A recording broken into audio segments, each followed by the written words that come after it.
In the heart of Sydney and close to the train station is a little coffee shop called Aquila, run and operated by owners Melissa Garcia and Vic Lynch.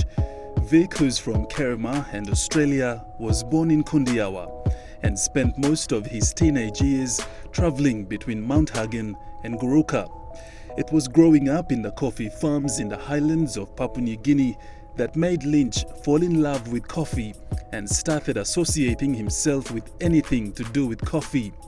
Only recently, a few years ago, Lynch moved to Sydney in 2000 in the hope of pursuing a business in coffee.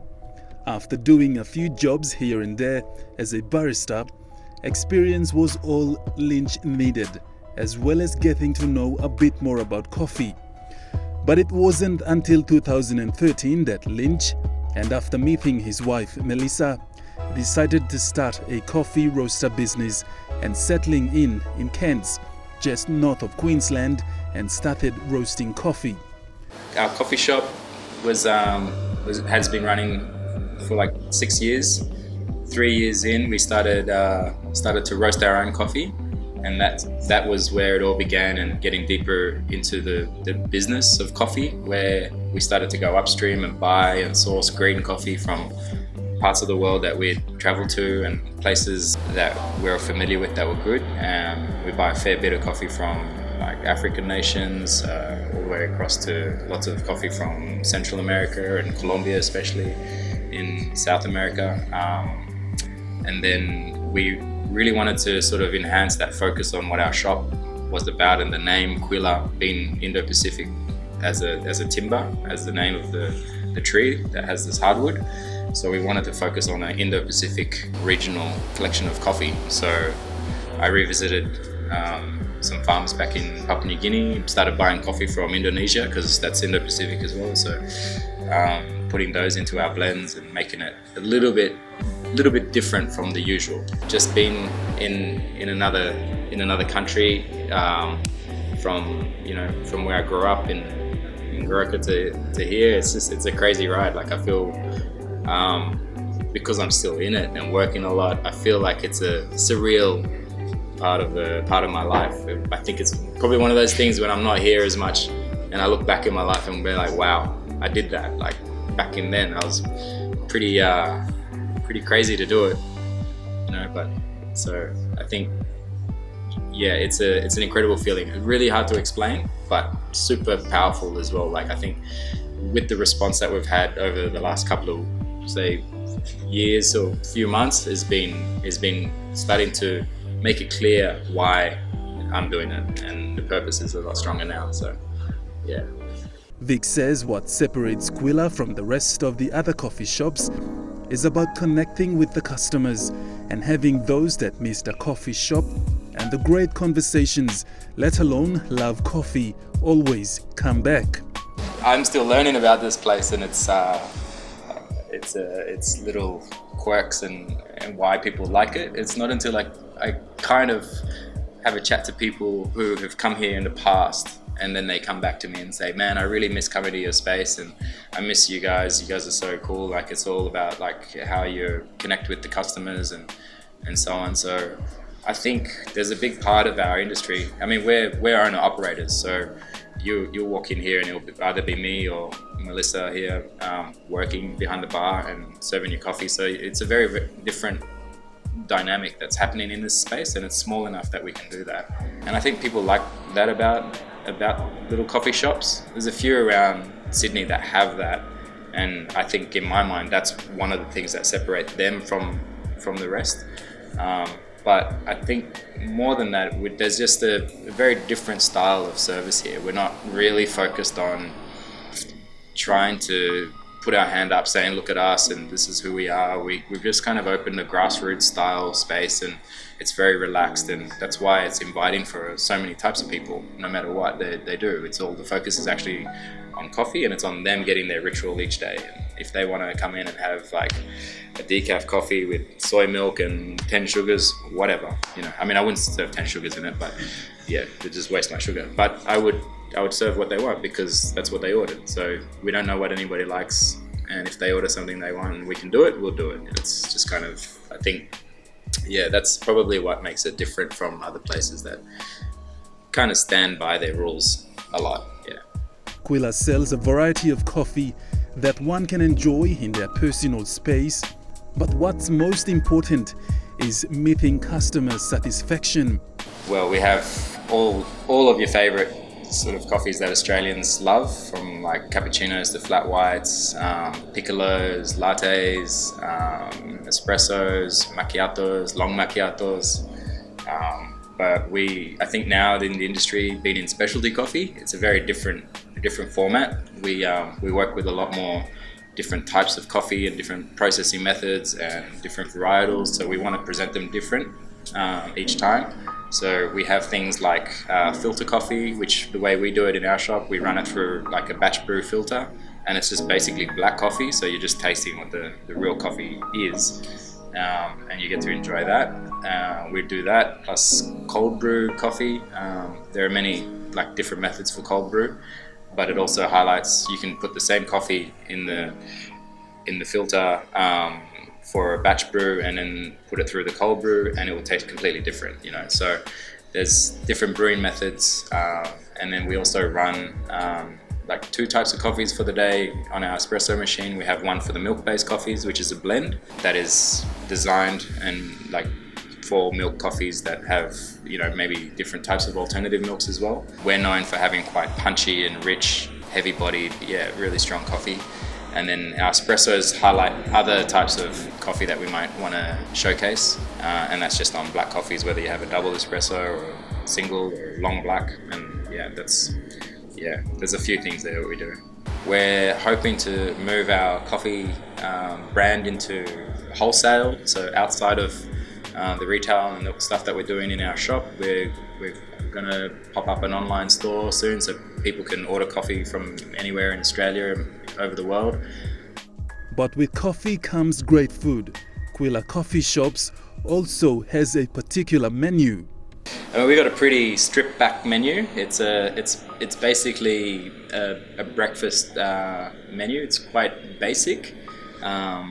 We have your standard toast items, baked goods, a lot of pastries from a social enterprise project of a big baking company in Sydney. We're all vegetarian and we're vegan friendly here. But yeah, our big hit is either like our avocado toast or our muffins that are made in-house. Avocado toast has a little secret ingredient in there that we brought back from Latin America, which people just can't believe that tastes that way. It's so good. Yeah, we have a small lunch trade. We do pies and salads. Pies are vegan friendly. And people come daily for little different things here and there, but it's a very small, I guess like snack bar style items, and which is enough. It sort of marries well with the space and the type of trade we have. Vic says the name of the coffee shop was a suggestion made by his dad. So the name kind of sprung that way. It wasn't something I thought about premeditated or whatever beforehand and said, I'm going to do that and use the timber. It just sort of fell organically together. And I told Dad that I called the shop Aquila. He just started laughing. He's like, I was just joking, you didn't have to do that. I was like, man, I had no idea what I could call it, but back home we know what Aquila is, but in Australia it doesn't mean anything to anybody. So it's part of that story of like the timber and the Dewey that comes from a beautiful country and Emna.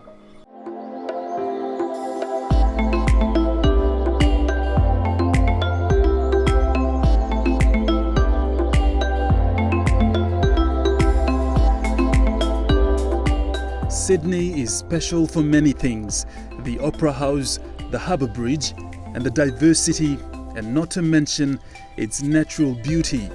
But for me, well, it's about winding down and enjoying that hot cup of coffee.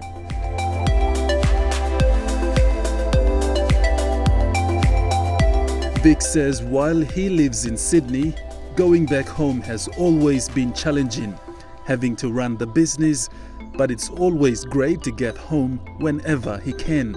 Every time I've gone home, I just get off the place in the Bles Palos in Goroka, and I'm just, as soon as you smell that kunai grass fire there, you just want to go and eat a kakao and round the down. But you don't want to leave. It's so just beautiful, and It's really nice. But yeah, I find it really hard every time I go home that, you know, we can't establish that connection stronger yet. You know, still got to work on that and try and get back in and moving. I mean, more than that, I'd really love to be able to take some people up there and show them our country. It's just absolutely stunning. From a lot of parts of the world that I've traveled, there's still kind of nothing like our country. It is literally the land of the unexpected. Like, things happen there that when you tell stories about it, they don't even believe you. And you're like, yeah, man, they do all of this stuff. This is the best. You should come up and experience it. It's beautiful and it's crazy. But yeah, and I miss all that. I miss that energy. They say behind every great man is a great woman. Vic's partner, Melissa Garcia, who also runs the company with Lynch, says a lot of great things have come out from the business. Aquila started for us as a platform to connect Sydney-siders with Papua New Guinea, and we're doing that through coffee. We have had some really great opportunities that have come out from it. Being able to work directly with some coffee producers in the highlands, which we're really excited about building on into the future. We're looking forward to connecting with coffee growers even beyond the Eastern Highlands that we've been working with so far. Melissa says one thing that customers have been most intrigued by about the coffee shop is the connection Lynch has with PNG and how they have the connection with PNG as well. PNG visitors who visit Sydney, live in Sydney, always visit the shop whenever they feel like a hot cup of coffee.